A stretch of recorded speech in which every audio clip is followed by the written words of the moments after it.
창세기 40번째 시간으로 기죽지 말라 약속의 자녀다라는 제목으로 하나님 말씀 나누겠습니다. 오늘 말씀은 이삭이 태어나고 이스마엘이 쫓겨나는 이야기입니다. 이삭이 태어났습니다. 기적 같은 탄생이죠. 아버지 아브라함의 나이가 100세입니다. 어머니 사라의 나이가 90세입니다. 그렇게 노령을 넘어 고령에 낳은 아들입니다. 말도 안 되는 일이지만 말씀대로 이루어진 것입니다. 사랑하는 여러분, 말씀은 이루어집니다. 반드시 이루어집니다. 이삭이 태어나고 아브라함은 잔치를 벌였습니다. 8절 말씀 함께 다시 한번 읽어볼까요? 시작. 아이가 자라매 젖을 떼고 이삭의 젖을 떼는 날에 아브라함이 대연을 배설하였더라. 여기 젖을 떼고라고 말합니다. 보통 이스라엘 사람들은 2살 때, 아이가 2살 때 젖을 뗍니다. 그러니까 지금 이삭이 2살 되었다라는 거예요. 태어난 지 2년이 지났을 때 아브라함이 대연 큰 잔치를 베풀었습니다. 그때 아브라함에게는 아들이 또 한 명 있었죠. 바로 이스마엘입니다. 사라의 여종인 하갈에게서 낳은 아들이죠. 하나님의 약속을 믿지 못하고 인간적인 방법으로 얻은 아들이죠. 그 아들 이스마엘이 이삭을 괴롭혔어요.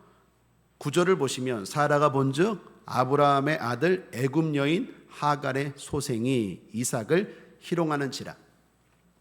하갈의 소생, 하갈의 아들 이스마엘은 당시 16살이었습니다. 16살짜리가 2살짜리 이삭을 희롱했다라고 말합니다.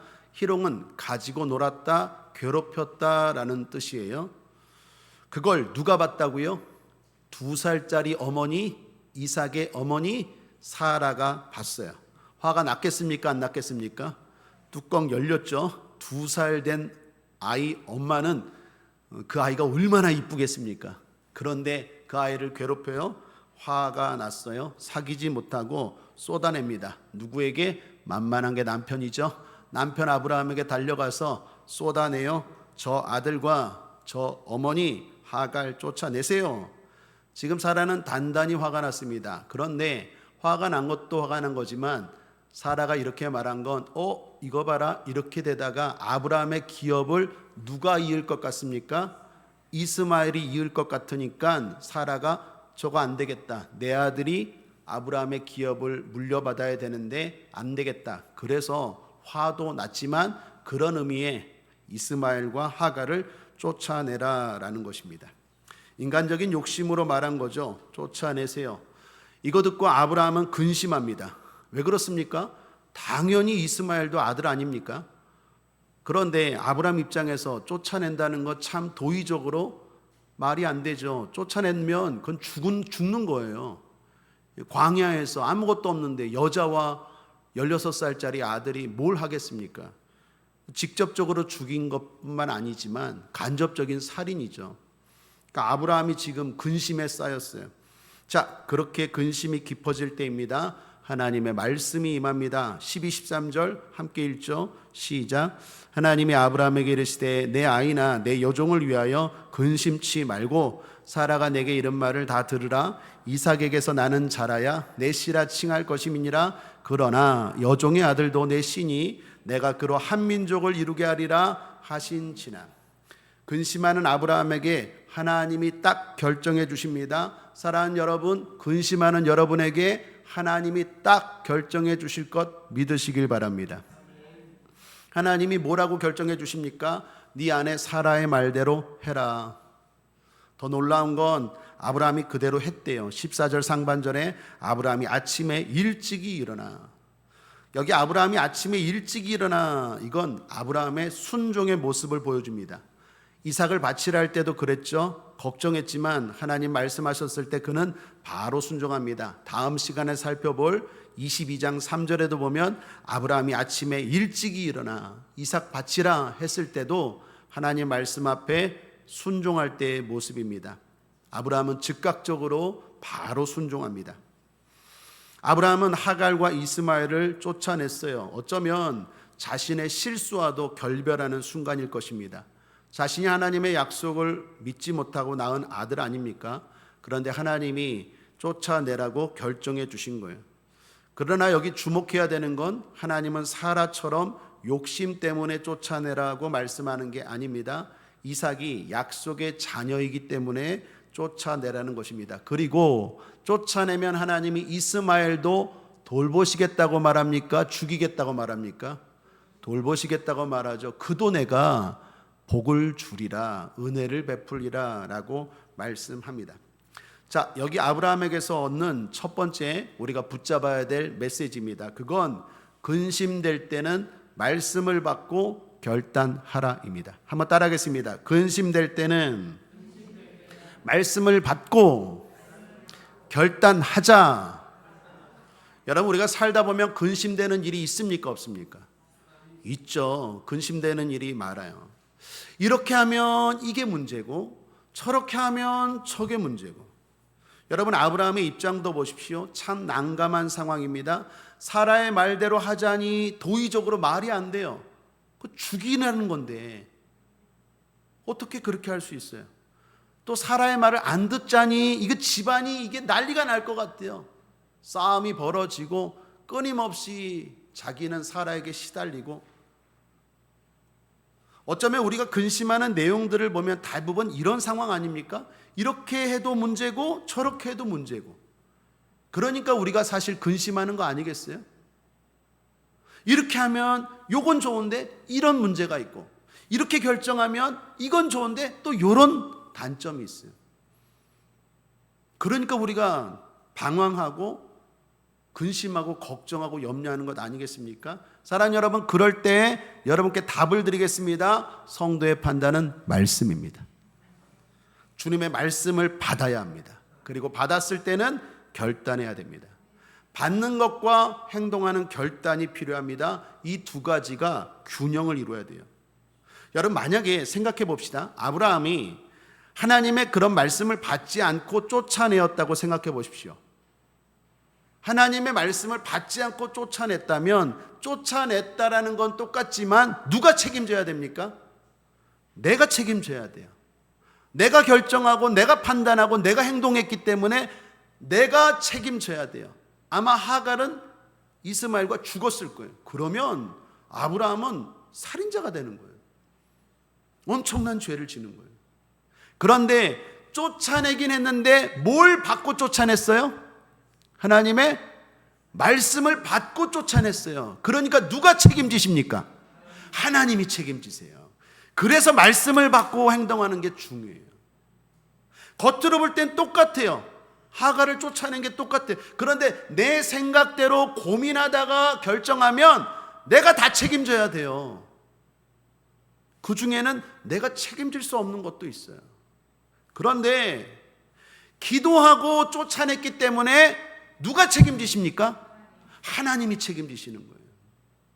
여러분, 기도하고 결정해도요, 불안한 점이 있어요. 걱정되는 점이 있어요. 그런데 사랑하는 여러분, 잊지 마십시오. 하나님의 말씀의 특징은 말씀하시면 책임져 주세요. 말씀만 하지 않으세요. 그렇게 하라 하면 그 할 수 있도록 다 책임져 주세요. 그걸 믿으셔야 돼요. 그래서 말씀을 받는 게 중요한 거예요. 겉으로 볼 때는 똑같은 것 같지만 전혀 똑같지 않아요. 하나님의 말씀을 받고 행동하는 것과 하나님의 말씀 없이 행동하는 건 전혀 달라요.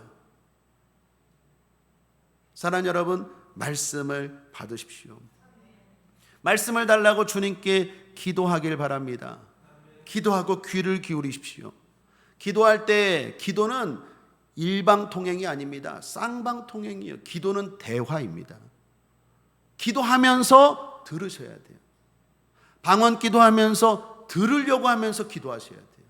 내 말만 막 하는 것이 아니라 하나님이 나의 기도에 어떻게 말씀하실까 들으면서 기도해야 돼요. 기도할 때만이 아닙니다. 찬양할 때도, 말씀을 들을 때도 뿐만 아닙니다. 걸어 다니면서도 하나님 말씀하시고, 심지어 꿈에도 말씀하십니까? 말씀하지 않으십니까? 꿈으로도 말씀하세요. 그러므로 사랑하는 여러분, 계속 주파수를 하나님께 맞추고 귀를 기울이시면 어느 순간에 하나님의 뜻이 나에게 들려요. 중요한 건 나는 못 들었는데요. 아니면 나는 들을 만한 수준의 믿음이 아닌데요. 걱정 하덜덜 마십시오. 하나님은요, 우리 눈높이에 맞게 말씀하시고, 또 하나 중요하고 확실한 건 반복해서 말씀하세요. 사무엘을 부르실 때 한 번만 부르지 않아요. 사무엘이 못 알아듣으니까 또 부르시고 또 부르시고, 엘리 제사장을 통해서 알게 하시고 또 부르세요. 모세를 부르실 때도 한 번만 부른 게 아니에요. 계속 부르세요. 하나님은 중요한 걸 말씀하실 때 우리가 알아듣도록 말씀하시고 또 말씀하십니다.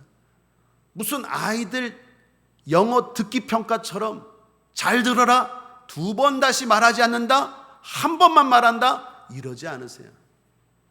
하나님은 중요한 건 또 말씀하시고 또 말씀하세요. 그래서 하나님의 말씀을 받을 때는 많이 들으면 들을수록 좋아요. 왜요? 확신이 생겨요. 한 번 듣는 것과 두 번 듣는 것과 세 번 듣는 것과 달라요. 많이 들을수록 확신이 생겨요. 그리고 조급해하지 마십시오. 하나님의 시간은 절대로 뒤처지지 않아요. 들을 때는 계속 들으셔야 돼요. 한 번만 듣고 결정하지 마십시오. 분명히 하나님의 뜻이라면 또 말씀하실 거예요. 분명히 하나님의 뜻이라면 아내를 통해서도 말씀하실 거예요. 분명히 하나님의 뜻이라면 동물들을 통해서, 환경을 통해서, 아니면 꿈속에서라도 하나님은 분명히 말씀하실 거예요. 중요한 건 내가 듣고자 하는 마음이. 중요한 일을 결정할 때, 정말 근심되는 일을 결정할 때는요, 신중하게 들으시길 바랍니다. 한 번만 듣고 결정하지 마세요. 내가 잘못 들은 것일 수 있어요. 하나님은 한 번만 말씀하지 않는다는 것 기억하고, 주님 말씀하여 주옵소서, 어떻게 해야 됩니까? 근심됩니다. 이렇게 해도 걱정이고 이렇게 해도 걱정인데 어떤 게 주의 뜻입니까? 말씀하여 주옵소서. 신중하게 시간을 가지고 계속해서 귀를 기울이고 들으십시오. 그리고 들었다면 이제 결단해야 됩니다. 행동해야 됩니다. 아브라함처럼 일찍 일어나 즉각적이고 단호한 행동이 있어야 됩니다. 물론 그렇게 행동할 때 여전히 불안함도 있고 예상되는 문제도 있지만, 앞서 말씀드린 것처럼 주님이 하라고 하셨을 때는 주님이 다 책임지겠다라는 거예요. 가라, 그리고 난 모른다라는 게 아니라, 가라 하면 갈 수 있도록 힘을 주시고, 갈 수 있도록 예비하시고, 가면 또 뭔가 도우시고, 하나님은 다 여호와 일에 예비해 놓으신 줄 믿습니다. 그러므로 말씀을 받았을 때는, 이제 확신이 섰을 때는 결단하는 행동이 있어야 될 줄 믿습니다. 그럴 때 근심은 사라지고 문제는 해결될 것입니다. 자, 이제 쫓겨난 하갈과 이스마엘은 애굽으로 향했습니다. 하갈의 고향이 애굽이었기 때문입니다. 그러나 그 길은 멀고 험했어요. 가는 길에 부엘세바 광야에서 식량도 떨어지고, 더 중요한 건 물도 떨어졌습니다. 그리고 그 고통은 아이가 더 먼저 느꼈을 거예요. 엄마는 강하잖아요. 16살밖에 안 된 이스마엘이 뭐 대단하겠습니까? 16살이면 아직도 애죠. 이스마엘은 울어대기 시작합니다. 그리고 엄마를 졸라댔을 거예요. 물 주세요, 밥 주세요, 엄마 어떡해요? 여러분, 그런데 하갈도 대책이 있습니까?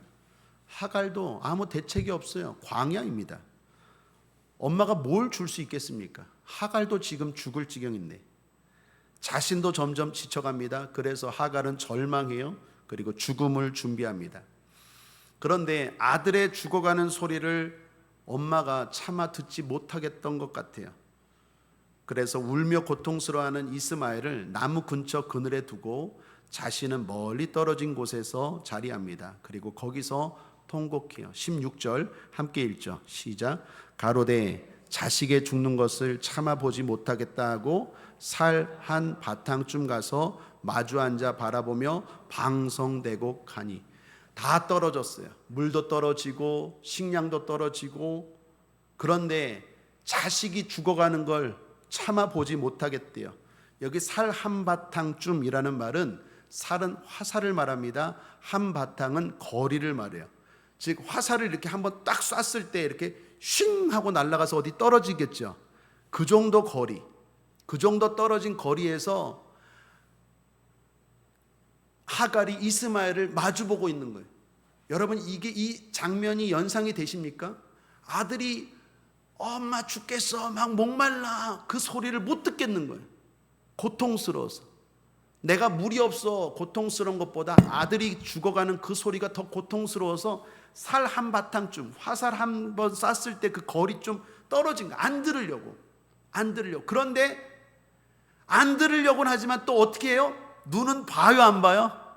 봐야죠. 내 아들인데. 그래서 마주 앉았대요. 거기서 하갈도 우는 거예요.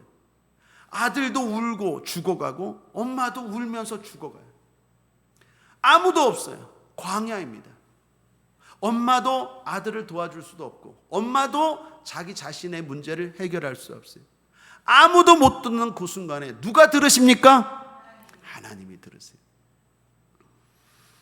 17절입니다. 함께 읽죠. 시작. 하나님이 그 아이의 소리를 들으심으로 하나님의 사자가 하늘에서부터 하갈을 불러 가라사대 하갈아 무슨 일이냐 두려워 말라 하나님이 저기 있는 아이의 소리를 들으셨냐니.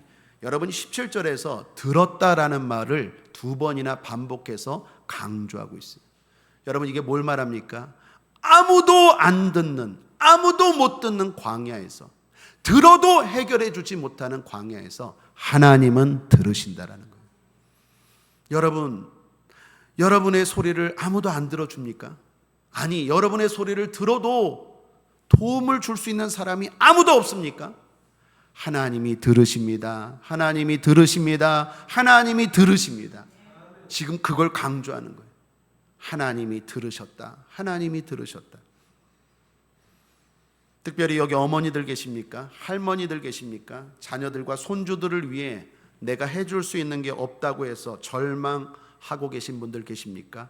기도하십시오. 주님이 들어주십니다. 이는 누구든 마찬가지입니다. 사랑하는 사람을 위해서 해줄 수 있는 도움, 힘이 하나도 없다고 생각합니까? 절망하고 계십니까? 우리 주님이 들어주십니다. 기도하시길 바랍니다. 그렇게 하나님은 하갈과 이스마엘을 살리셨습니다. 그뿐 아니라 이스마엘에게 복을 주셨어요. 그렇게 시간은 흘러 이스마엘이 장성하게 되었습니다. 그리고 강인한 사냥꾼이 되었대요. 그리고 하갈은 이스마엘의 배우자를 선택할 때가 되었어요. 시간이 훌쩍 넘어간 거예요. 아들이 결혼할 때가 되었어요. 누구랑 결혼시킬까? 하갈은 이스마엘의 배우자로 애굽 여인을 선택했습니다. 아마도 자신이 애굽 여인이기에 아들에게도 애굽 여인을 주었던 것 같습니다. 이렇게 하갈과 이스마엘 이야기도 해피엔딩으로 끝나는 것 같아요. 자, 그런데 그렇지 않아요. 여기 우리가 주목해야 될 아주 중요한 게 하나 남아 있습니다. 오늘 성경도 그것을 암시하고 있어요. 그것은 이스마엘의 형통입니다.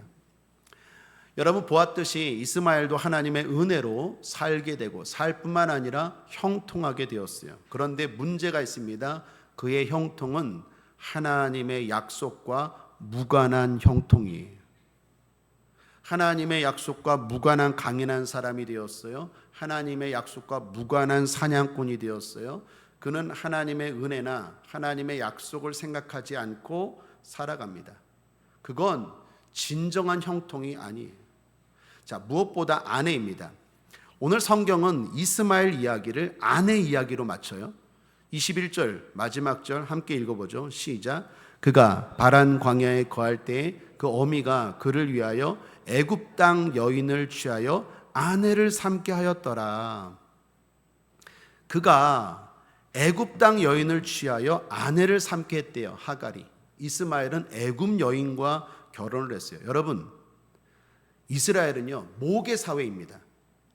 엄마가 대단히 중요해요. 엄마가 유대인일 때 자녀들도 유대인이 되는 거예요. 모계 사회예요.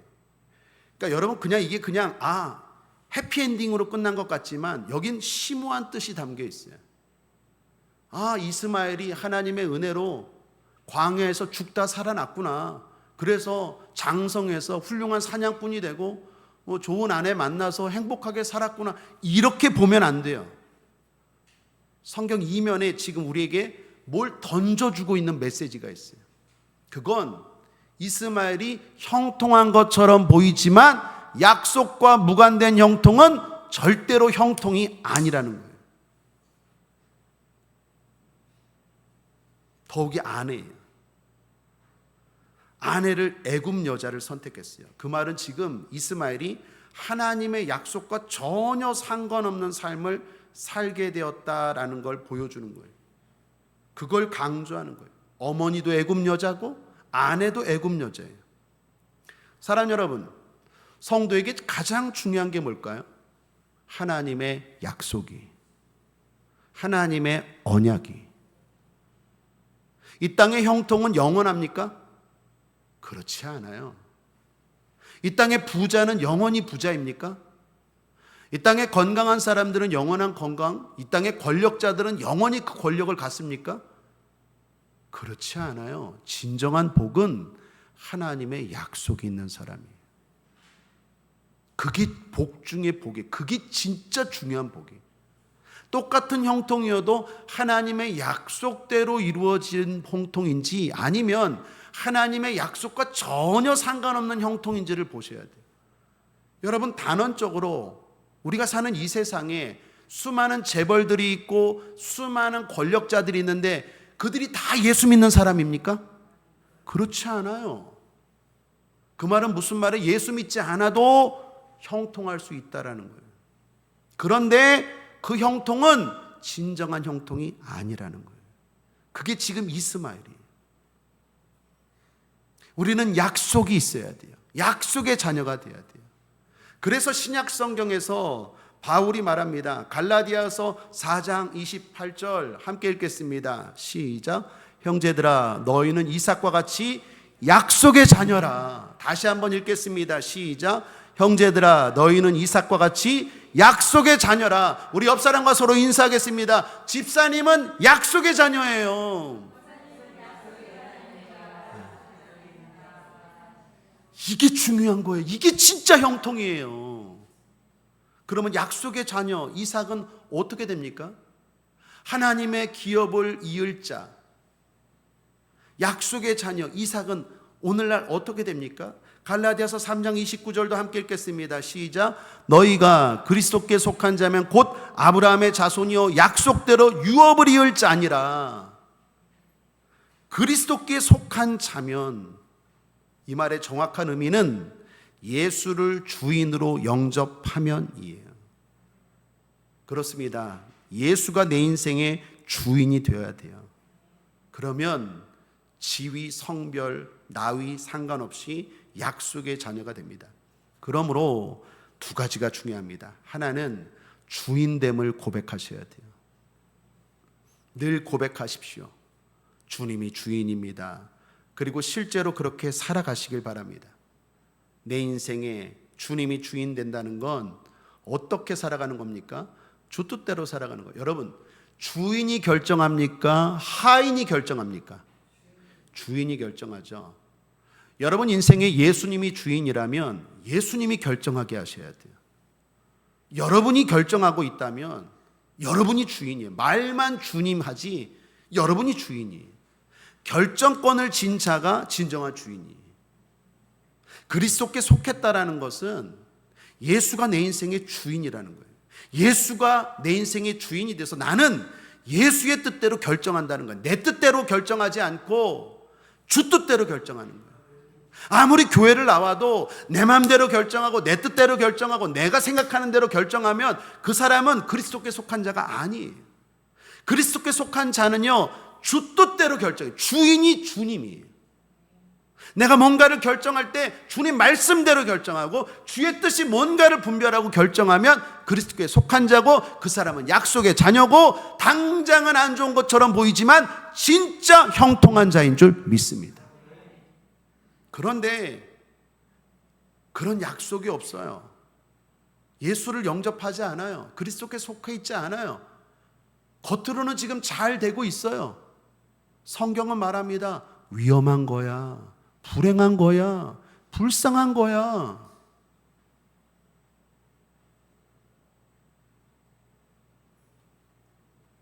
주인됨을 고백하십시오.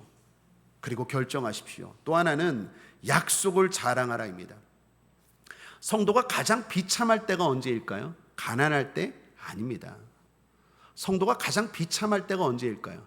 병에 걸렸을 때? 아닙니다.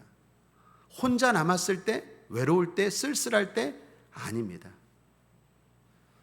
성도가 가장 비참할 때는요, 불신자의 형통을 부러워할 때, 그때는요 하나님 아버지도 가슴 아파요. 성도가, 신자가 불신자의 형통을 바라보고 부러워하는 걸 보면 하나님이 뚜껑이 열려요. 아니 내 자녀가, 그건 어리석은 거거든요.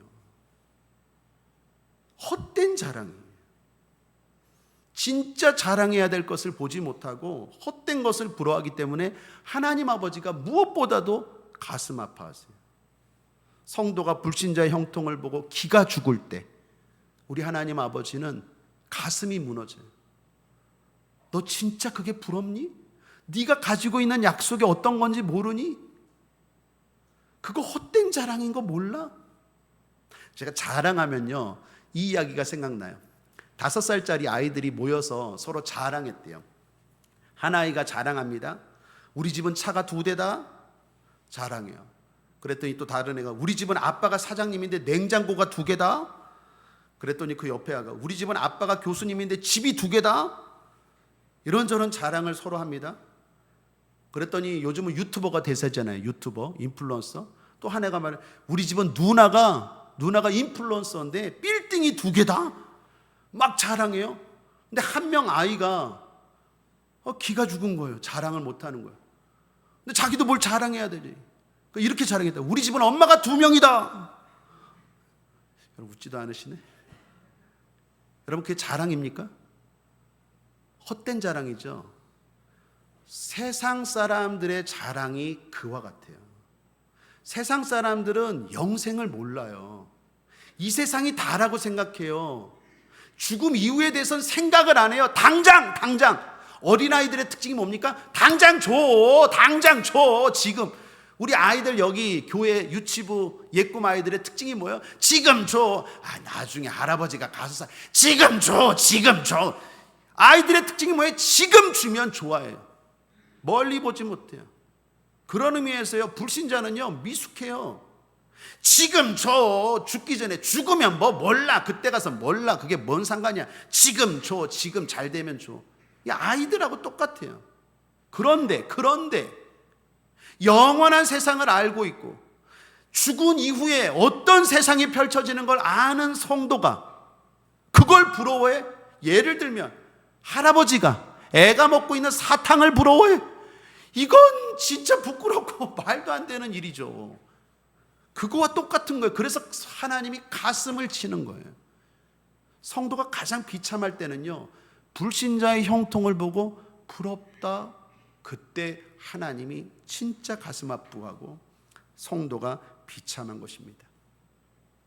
야고보서 4장 16절에 이렇게 말씀합니다. 이제 너희가 허탄한 자랑을 자랑하니 이러한 자랑은 다 악한 것이라. 악한 거예요. 이 땅의 자랑은. 이런 사람들 알게 해야 되지 않겠습니까? 전도합시다. 그 자랑에 넘어가서 아이고 부러워하는 게 아니라 아이고 불쌍해. 한번 따라하겠습니다. 아이고 부러워가 아니라 아이고 불쌍해. 아이고 불쌍해 해야죠. 예수 안 믿는 재벌 아이고 불쌍해. 예수 안 믿는 권력자 아이고 불쌍해. 예수 안 믿는 교수님 덕망이 높고 인기가 많아 아이고 불쌍해. 아이고 불쌍해요. 그거 다 헛된 자랑이고 아무것도 아닙니다. 우리는 약속의 자녀임을 자랑해야 됩니다. 그래서 바울은 이렇게 말하죠. 빌립보서 3장 3절 함께 읽겠습니다. 시작. 하나님의 성령으로 봉사하며 그리스도 예수로 자랑하고. 성령으로 봉사하는 것 자랑거리인 줄 믿습니다. 봉사하는 수요 예배 드리는 여러분들, 여러분이 붙잡고 있는 그 봉사 성령으로 하시길 바라고, 그게 자랑거리임을 잊지 마시길 바랍니다. 그게 진짜 자랑거리예요. 왜요? 그거 영원한 하나님이 기억하시고 다 갚아주세요. 뿐만 아니라 예수로 자랑해야 돼요. 대놓고 자랑한다기보다 마음으로 그런 것들을 소중히 여기라는 것입니다. 데살로니가서 2장 19, 20절 함께 읽겠습니다. 시작. 우리의 소망이나 기쁨이나 자랑의 면류관이 무엇이냐? 그의 강림하실 때 우리 주 예수 앞에 너희가 아니냐? 너희는 우리의 영광이요 기쁨이니라. 바울의 자랑은 영혼 구원이었어요. 내가 돌보는 영혼, 내가 전도한 영혼, 내가 교사가 되어서, 내가 구역장이 되어서, 아니면 내가 먼저 믿은 자가 되어서 섬기는 그 영혼이 자랑거리래요. 왜 그렇습니까? 하나님이 그걸 기뻐하시고 그걸 갚아주시기 때문에. 이런 게 자랑이에요. 이걸 자랑해야 됩니다. 사랑하는 여러분, 헛된 자랑에 기죽지 마십시오. 오늘 선교 제목입니다. 기죽지 말라, 약속의 자녀다. 저는 오늘 말씀을 준비하면서 저와 여러분이 다시 한번 교만은 아니지만 자부심은 갖고 살아야 된다고 생각해요. 자부심을 갖고 살아야 돼요. 예수 믿는 사람은요, 똑똑한 사람이에요. 세상에서 가장 똑똑한 사람이에요. 왜요? 진리를 알고 영혼을 알고 준비하는 사람이기 때문에. 지혜 똑똑하면 개미와 배짱이 이야기하잖아요. 겨울을 준비하는 개미가 똑똑하다고. 우리는 겨울 정도가 아니라 영생, 사후를 준비하는 사람, 지혜로운 사람, 똑똑한 사람인 줄 믿습니다. 그런 사람이 당장 그거 얼마 못 가는 그 배짱이의 그 여유, 그 화려함, 그걸 부러워한다면 우리 하나님 아버지 얼마나 가슴 아파할까요? 그리고 그건 우리 신앙의 노력들이 헛되다는 걸 보여주는 거예요. 진정으로 자랑할 게 뭔지 아시고 기죽지 말고 당당하게 사십시오. 목회를 하면서 종종, 우리 국제하모니교회에서는 한 번도 없지만 과거 교회에서 종종 가끔 봤어요. 열심히 예수를 믿고 사명 감당하고 믿음 좋은 집사님이 조금 잘 사는 사람의 집에 가서 기죽는 모습, 자기보다 조금 학벌이 좋은 사람 앞에서 기죽는 모습, 그 자녀가 자기 자녀보다 조금 잘 됐다고 좋은 학교 들어갔다고 해서 기죽는 모습을 볼 때마다 너무 가슴이 아프고 이 말을 해주고 싶어요. 기죽지 말라, 약속의 자녀다. 진짜 주인공은 나중에 알아요. 누가 진짜 축복의 주인공인지. 저와 여러분이 그러한 사람인 줄 믿습니다. 자, 말씀을 정리합니다. 우리 함께 유인물에 썼는데 잘 보시길 바랍니다. 오늘 4가지 나누었어요. 약속의 자녀는 근심될 때 말씀을 받고 결단합니다. 제가 약속의 자녀는 읽을 테니까 그 뒷부분 한번 읽어봐 주실래요? 시작. 약속의 자녀는, 네, 2번째, 약속의 자녀는